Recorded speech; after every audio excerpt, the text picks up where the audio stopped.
예, 성실신고 확인 제도에 대해서 살펴보도록 하겠습니다. 자, 성실신고 확인 제도는 이미 도입된 지가 어느 정도 됐기 때문에 많이들 알고 계시는데요. 대상 사업자를 보면 해당 연도 수익금액 기준으로 그룹별로 20억, 10억, 5억 기준으로 하고 있습니다. 자, 이 대상자 판단을 정확하게 해주시고요. 해당 과세 기간의 수익금액을 기준으로 한다라고 말씀을 드렸고요. 주의할 사항은 복식부기 의무자나 외부조정 대상자 등의 판단 시에는 직전 연도 금액으로 하는데 성실신고는 당해 연도로 한다라는 점 기억을 해주시고요. 업종 분류에서 약국의 경우에는 소매업으로 분류가 된다라는 점 기억하실 필요가 있겠습니다. 그래서 수익금액 기준 20억 이상일 때 대상입니다. 관세사 같은 경우에는 표준산업 분류에 코드가 52991번으로 되어 있습니다. 통관 대리 관련 서비스업으로 분류가 되어 있다라는 겁니다. 그래서 관세사업이 운수업에 해당이 되기 때문에 10억 원 기준으로 적용을 하실 수 있습니다. 다만 관세사업이 통관업에 해당이 되는지 여부는 조금 불분명합니다만 통관업에 해당이 된다면 5억 기준으로 판단을 하셔야 됩니다. 통관업이라고 하는 게 별표 3에 3 현금 영수증 의무 발행 업종에 통관업으로 분류를 하고 있기 때문에 그렇습니다. 사업 서비스업에 통관업에 해당이 되는지 요거는 조금 확인해 볼 필요가 있고요. 자, 그 외에 그러니까 전문 자격사, 변호사라든가 이런 공인노무사업의 경우에는 그러니까 3번 그룹에 해당되지 않더라도 3번 그룹에 따라서 판단해야 된다라는 점 기억해 주시면 되겠습니다. 자, 나머지는 우리 교재에 있는 내용들 보시면 되겠고요. 사례 부분, 성실신고 확인 대상자 판정 사례에 대한 부분을 한번 보면요. 과세기간별 수익금액 기준에 대한 부분이 나와 있습니다. 자, 제조업으로 15억인데 2014년 5월에 신규로 사업을 개시했다라는 겁니다.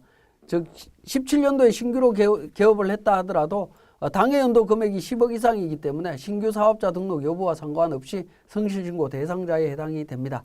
자, 도매업과 제조업이 각각 이렇게 있을 때는 환산금액 기준으로 판단을 합니다. 그래서 대상이 된다라는 부분이고요.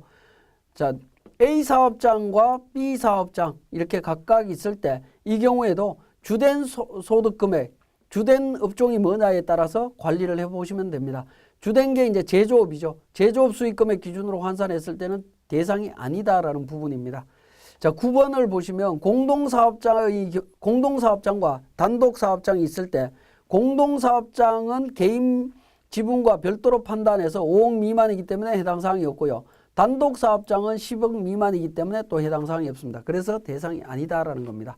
참고로 보시고 성실신고 확인자 범위, 세무사의 자기 확인은 안 된다라는 점 다들 알고 계실 거고요. 4월 30일까지 선임 신고하셔야 됩니다. 자, 그리고 종합소득세 신고 6월 말까지 연장되는 부분 있습니다. 자, 그 다음에 성실신고 확인 비용에 대해서 60% 지출한 비용의 60%를 100만 원 한도에서 세액공제 받을 수 있습니다. 공동사업자의 경우에는 구성원별로 100만 원 적용받을 수 있다는 점 기억해 주시고요. 성실신고 관련해서 자, 내용 보시면 되겠고 성실신고 확인서 제출하면 의료비, 교육비 세액공제 적용받을 수 있습니다. 앞에서 살펴봤고요. 자, 성실신고 확인을 하지 않으면 사업자가 부담해야 되는 부분은 미제출 가산세 5% 적용되는 부분이 있습니다. 무신고했을 때는 무신고 가산세와 미제출 가산세, 무기장 가산세 합쳐서 가장 큰 금액으로 적용을 해주시면 되겠습니다. 자, 적용 사례는 참고로 보시면 되겠고요. 나머지는 넘어갑니다. 그러면 실무에서 성실신고 확인서 작성 사례를 한번 보겠습니다. 자, 우리 공제감면에 성실신고 확인 제도가 있습니다. 자, 먼저 성실신고 확인자 선임신고서 작성해서 제출을 해주시면 되겠네요. 자, 제출해서 대표자 백두산으로 해서 주민등록번호 해서 참고로 선택을 하시면 됩니다. 그래서 총 수익금액 22억 5천 이렇게 입력을 하게 되면 자동으로 그룹별로 해서 성실신고 대상 여부를 확인을 해주고 있습니다. 확인을 해주고 있고요. 자, 성실신고 대상자에 해당이 된다면 저장을 하고 선임신고서 제출하시면 선임신고서 이렇게 제출하시면 되겠습니다. 자, 성실신고 확인서는 하단 부분에 있는 주요 항목 명세서, 특정사항 기술서, 사업자 확인사항 전부 다 확인하신 후에 성실신고 확인서 제출하시면 됩니다. 적정하게 그러니까 확인했다라고 해서 제출하시면 되겠고요. 자, 그 다음에 성실신고 확인 비용에 대한 세액공제 신청서입니다. 성실신고 확인 비용을 예를 들어서 500만 원 지출했다라고 하면 500만 원에 60% 기준으로 해서 세액공제 금액 100만 원 확인하실 수 있고 2017년도 당기분에 대해서 당해연도에 공제를 받을 수 있고요. 만약에 이 공제가 안 된다면 2월에서 공제를 받으실 수 있습니다. 자, 적용 확인서 신청서 작성하시면 되겠고요. 자, 두 번째 있는 부분이 되겠네요. 주요 항목 명세서가 되겠습니다. 주요 항목 명세서가 성실신고 확인서 작성하는데 가장 중요한 부분이 되겠죠. 자, 이 부분에 대해서 주요 항목 명세서 소유 구분 해줍니다. 소유 구분 타가로 해서 그러니까 지상 1층 면적은 200, 그 다음에 530, 임차 보증금 5억 원이고요. 월세 300만 원 적용을 해주고 있습니다. 이 부분 입력하실 때 화폐 단위 1,000원으로 기본적으로 세팅이 되어 있다는 것을 기억을 하실 필요가 있습니다. 종업원 수 10명, 차량 2대 뭐 이렇게 입력을 하신 다음에 주요 거래처에 대한 부분 하나하나 입력하실 수도 있겠지만 F12번 불러오기를 통해서 반영을 해주시면 되겠습니다. 주요 매입처에 대한 부분도 F2번을 통해서 반영해 주시면 되겠고 거래처 품목 내용이 있으면 반영해 주시면 됩니다. 구체적인 작성 사례는 320페이지에 내용을 설명하고 있으니까 참고로 봐주시고요. 자, 두 번째 탭인 주요 고정자산과 차입금에 대한 부분입니다. 주요 고정자산 명세도 F2번 불러오기를 통해서 반영을 해주시면 됩니다. 건물 기계장치 비품과 관련되는 부분 적용을 해주시면 건물에 대한 부분 리스 여부 관련되는 부분 적용해 주시면 되겠네요. 자, 차입금과 관련되는 부분도 F2번 불러오기를 통해서 반영을 해주시면 되겠습니다. 그래서 단기 차입금 홍길동 국민은행 관련해서 연간 지급이자 차입일 상환일 부분을 반영을 해주시면 되겠습니다. 자, 유형자산 명세에서는 차량과 관련되는 부분은 제외하도록 되어 있다는 점 기억해 주시고요. 두 번째 수익금액 검토입니다. 수익금액 검토도 F12번 불러오기를 통해서 반영을 해주시면 됩니다. 부가가치세 신고된 금액을 기준으로 해서 반영해 주시면 총 수익금액과 우리 부가세 신고서 과표 금액과 확인이 됩니다. 확인이 되고 증빙현황 차이 금액이 나온다라고 하면 이 차이 금액의 내용을 확인을 해 주셔야 되겠죠. 매출의 차이가 뭐냐라는 부분을 적용을 해 주시면 됩니다. 기본적으로는 차이 금액이 발생하지는 않습니다. 일반적으로는 발생하지는 않는데 차이 금액이 나온다면 그 원인을 정확하게 분석해서 적용을 해 주시면 될 것 같습니다. 자, 그 다음에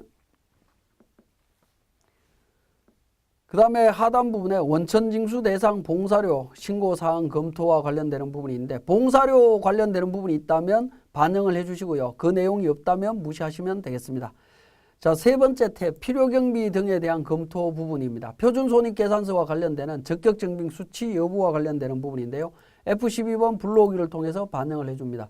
그러면 계정별로 적격증빙 수치 여부에 대한 부분들이 전부 다 반영이 되어 있을 거고요. 두 번째 탭 표준손익계산서로 갑니다. 불러오기를 눌러서 반영을 해줍니다. 그러면 정빙불비에 대한 부분 나오는데 50만 원에 대한 부분은 추후에 우리 법인세 신고할 때, 소득세 신고할 때 접대비라고 하면 접대비에 대한 부분 정상적으로 반영이 돼 있는지, 그 다음에 적격증빙 외의 증빙을 수취했다라고 하면 가산세에 정확하게 반영했는지 확인해 주셔야 되고요.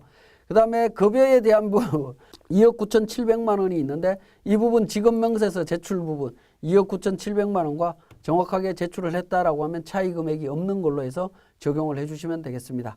자, 두 번째 원가 부분입니다. 제조원가 부분도 불러오기를 통해서 반영을 해주시면 되겠습니다. 네 번째 원가 명세서 항목별에 대한 부분입니다. 마찬가지로 불러오기를 통해서 적격증빙, 외증빙이나 증빙불비에 대한 부분 챙겨보시고요. 그 다음에 급여에 대한 부분 그러니까 우리가 신고한 내용들을 반영을 해주시면 되겠습니다. 자, 이 부분은 우리 일반 전표나 매매출 전표에서 적격증빙 수치 여부에 대한 부분, 신용카드 또는 세금계산서, 계산서, 원천징수 여부에 대한 부분을 정확하게 분석해서 했느냐 하는 부분이기 때문에 일반 전표 입력할 때 전표 자료가 정확하게 분석이 돼서 입력이 되어 있다면 작성하시는데 어려운 점은 없을 걸로 보여집니다.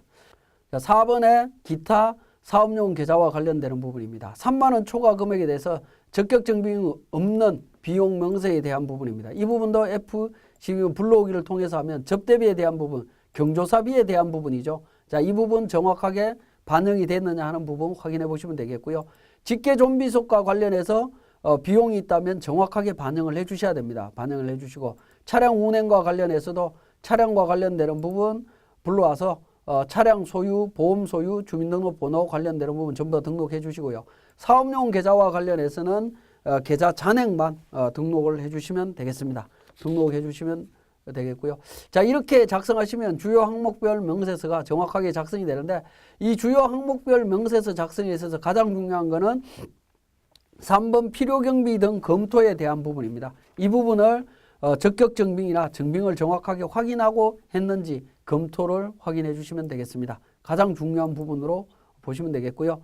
자, 그 다음에 특이사항 기술서입니다. 특이사항, 사업 현황에 대한 부분, 수익금액, 그 다음에 인건비라든가 차량 유지비, 인건비에 예를 들어서 뭐 배우자 인건비가 있다면 배우자 인건비 이런 부분들을 우리가 검토한 내용들을 기록해 주시면 되겠습니다. 특이사항들을 기록을 해 주시고요. 기록해서 작성하시면 되겠고, 세 번째 사업자 확인 사항입니다. 이 부분은 장부상의 잔액과 거래처 잔액이 일치하느냐 하는 뭐 누락 여부가 있느냐 하는 부분들인데 이 부분은 여러분들이 작성하기보다는 사업자가 직접 작성한 내용을 기준으로 여러분들이 작성을 해 주시면 되겠습니다. 자, 공통사항과 업종별 내용들을 검토하신 다음에 작성하셔서 제출을 하시면 됩니다. 자, 이렇게 다 작성하신 다음에 성실신고 확인서를 작성을 하셔서 제출을 하시면 성실신고 확인서 제출 업무가 완료되게 됩니다. 자, 성실신고 확인 대상자는 6월 말까지 신고하는 부분이기 때문에 조금 여유 있게 그러니까 신고 기한을 연장해서 주는 부분은 우리 각종 확인 내용들을 정확하게 확인한 이후에 신고하라라는 의미로 이해를 하시면 됩니다. 제가 앞에서 말씀드렸지만 주요 항목 명세에서 필요경비에 대한 부분, 적격증빙 수치 여부에 대한 부분들을 정확하게 확인을 해달라고 말씀을 드렸고요. 그 다음에 또 한 부분은 우리 사업용 그러니까 수익금액에 있어서 수익금액 누락 여부를 정확하게 판단을 해 주셔야 되는데 실무적으로 판단하기는 어렵습니다만은 사업용 계좌를 통해서 입금된 매출액이 있다라고 하면 그러한 부분들 누락 여부에 대한 부분들도 정확하게 판단을 한번 해보시고 성실신고 확인서를 작성하셔야 되겠습니다. 여기까지 성실신고 확인 제도에 대한 설명이었습니다. 예, 지금까지 2017년 귀속 소득세 신고와 관련하여 우리 세무사랑 프로를 활용해서 신고서 작성하는 과정들을 살펴봤습니다. 제가 자세히 설명드린다고 설명은 드렸습니다만은 조금 부족한 부분이 있을 겁니다. 그러한 부분들은 우리 교재를 통해서 또 제공되는 그러니까 회계 데이터를 통해서 여러분들이 직접 한번 작성해 보시면서 실제 확인을 해 보시기 바랍니다. 그리고 제가 설명드린 부분들 이외에도 상당히 중요한 부분들 있을 수 있습니다. 그러한 부분들 잘 챙겨서 이번 신고 업무 잘 마무리하시기 바라겠습니다. 감사합니다.